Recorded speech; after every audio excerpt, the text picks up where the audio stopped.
A 15-year-old girl named Donna lived with her father in a small house in the suburbs. Ever since her mother died, Donna had depended on her father for everything. They had a wonderful relationship and loved each other very much. One morning, Donna's father was leaving on a business trip.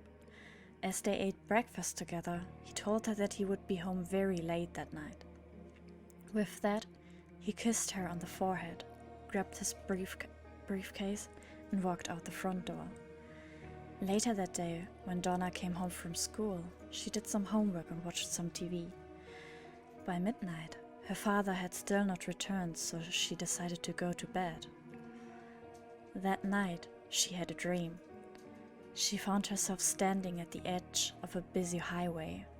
Cars and trucks whizzed by at an alarming rate.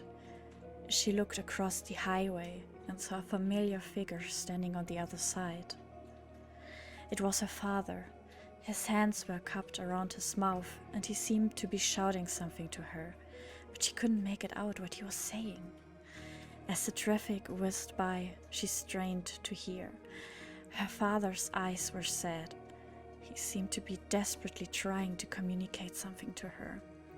She could barely make out the words, "Don't open door."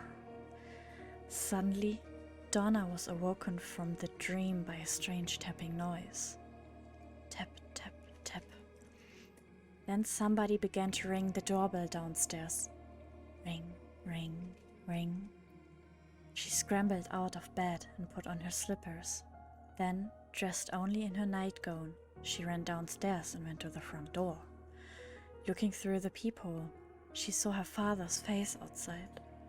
He was staring right at her. The doorbell kept ringing insistently. "Okay, hold on, I'm coming," she shouted. She pulled back the deadbolt and was about to unlatch the door when she stopped. She looked through the peephole at her father again. Something about his expression didn't look quite right. His eyes were wide open. He looked terrified. She slid the deadbolt back into place. "Dad!" she yelled through the door. "Did you forget your keys?" Ring, ring, ring. "Dad, answer me!"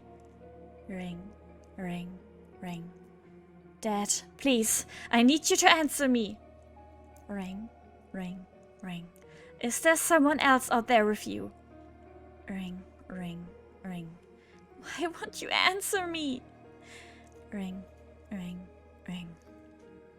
"I'm not opening the door until you say something."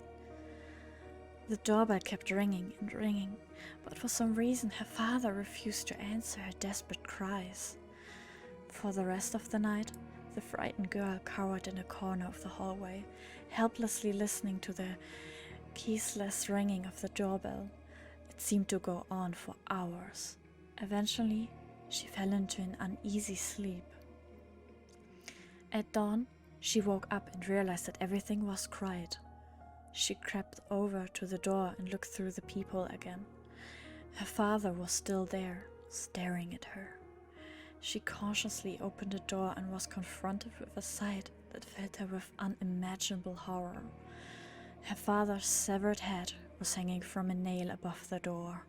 There was a note attached to the doorbell. In crude, scrawled handwriting, it read, "Clever girl."